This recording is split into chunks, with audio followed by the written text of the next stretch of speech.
अस्सलाम वालेकुम दोस्तों, क्या आपका जानवर गर्मी की वजह से सुस्त हो गया है या अचानक खाना पीना छोड़ गया है? तो ये 3 काम आज से लाजमी शुरू करें। सबसे पहले तो अपने जानवर को धूप से लाजमी बचाएं। दोपहर 11 से शाम 4 बजे तक अपने जानवर को किसी ठंडी या सायादार जगह पर बांधें। उसके बाद जानवर को दिन में किसी भी वक्त ताज़ा पानी से लाजमी नहलाएं, क्योंकि नहलाने से जानवर का टेम्परेचर नॉर्मल रहता है।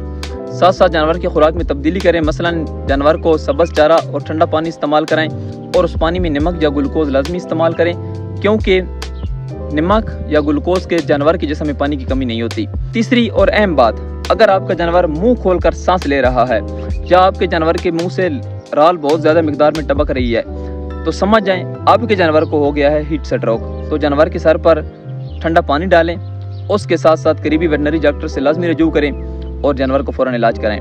मज़ीद मालूमाती वीडियो के लिए मेरे चैनल डेरा बज़मीदा को लाइक शेयर एंड सब्सक्राइब लाजमी करें। अपने जानवरों का खास ख्याल रखें। Bundle of thanks.